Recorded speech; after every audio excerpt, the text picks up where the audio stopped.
नमस्कार, गाजीपुर टुडे के लिए मैं फूलचंद सिंह। साथियों,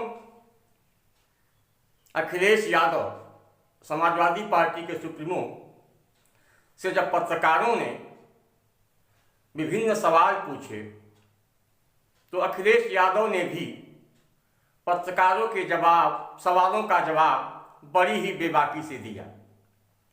अखिलेश यादव की हुई पत्रकार वार्ता में पत्रकारों ने क्या सवाल पूछे, अखिलेश यादव ने क्या जवाब दिए, आप आगे के वीडियो में देखें।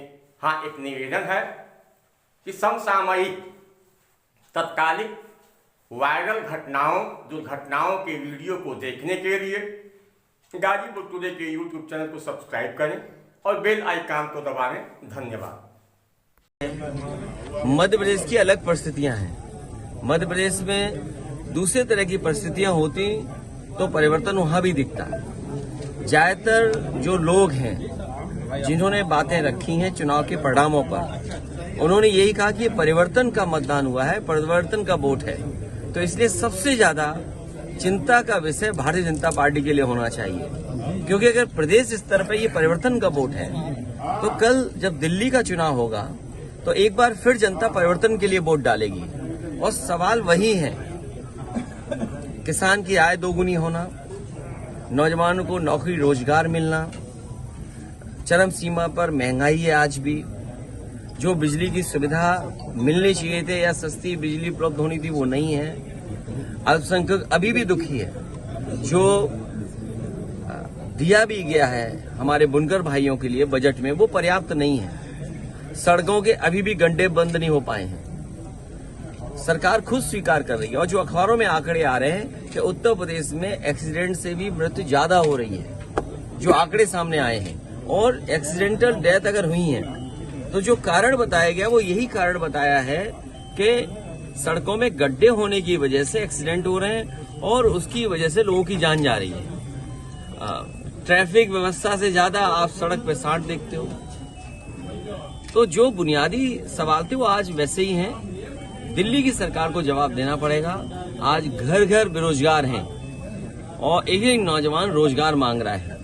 इन्वेस्टमेंट में बड़े सपने दिखाए गए थे कि इन्वेस्टमेंट आएगा। आज एक अखबार में निकला है कि कई इन्वेस्टमेंट करने वालों ने एमओयू वापस ले लिए। तो ये बहुत ही खराब बात है कि अगर एमओयू हुए हों, उनको शायद सुविधा नहीं मिली, इसलिए वो अब इन्वेस्टमेंट करने उत्तर प्रदेश में नहीं जा रहे हैं। ये बड़ी बात है कि आप इन्वेस्टमेंट के बहाने इतने बड़े बड़े आयोजन कर रहे हैं। अब मान लीजिए उत्तराखंड आयोजन कर रहा है इन्वेस्टमेंट मीट का, तो आपके यहाँ क्या होगा जिन्होंने एमओयू किया है? और फिर सरकार को ये बताना चाहिए कि एमओयू हुए, उससे ये उद्योग आया या कारखाना लगा, इस उद्योग के लगने से इतना पैसा लगा है और इतने लोगों को नौकरी और रोजगार मिले, वो अभी भी सरकार आंकड़े नहीं दे पा रही है। 24 में सर, 24 में क्या कांग्रेस आपके साथ रहेगी? क्योंकि बनाई गई थी 108 बनाई गई थी, तमाम सारे आज जो कर्मचारी वो बातचीत करते हैं, नौकरी के को लेके बातचीत करते हैं। आखिर क्यों जो है इतना? मैंने विधानसभा में इस बात को कहा था कि सरकार के लोग अगर किसी अस्पताल में जाना चाहें और व्यवस्था देखना चाहें तो वो चले, और अगर विपक्ष की तरफ से जाना हो तो हम चले जाएं। आप किसी सरकारी अस्पताल में चले जाएं, जो सुविधा मिलनी चाहिए वो सुविधा नहीं है। इलाज के लिए पर्याप्त दवाई नहीं है, डॉक्टर नहीं है और डॉक्टर इंतजार करा रहे हैं अगर ऑपरेशन होना है। और इसके साथ साथ जो सुविधाएं थी, स्ट्रेचर नहीं है, मान लीजिए एम्बुलेंस समय पर नहीं पहुंच पा रही है। पूरी तरीके से स्वास्थ्य व्यवस्थाएं खत्म कर दी हैं और एक भी जिला अस्पताल अभी तक सरकार ने नहीं बनाया जिसमें गरीब का इलाज हो जाए। सर, लोकल बॉडीज के चुनाव में सपा का बाराबंकी में बहुत किसान सम्मान निधि है, किसान सम्मान निधि 2000 रुपया वो आती है, और साथ ही जो निःशुल्क राशन बढ़ रहा है, तो कहीं न कहीं वो लोग कहते हैं कि ये मजबूत वोट बैंक है। अभी आवाज भी खूब दिए हैं, तो कहीं न कहीं आप अगर इन्हीं योजनाओं को मजबूत बताएंगे, डीजल पेट्रोल में कितना सरकार ने पैसा वसूल लिया, बिजली का बिल जो महंगा दे रहे उसमें कितना पैसा वसूल लिया, आपकी पढ़ाई महंगी होगी उसमें कितना पैसा वसूल लिया, जो आपको दवाइयां खरीदनी पड़ रही हैं बाहर से उसमें कितना सरकार पैसा वसूल रही है। आखिरकार जो महंगाई से मुनाफा सरकार कमा रही है वो किसकी जेब में जा रहा है?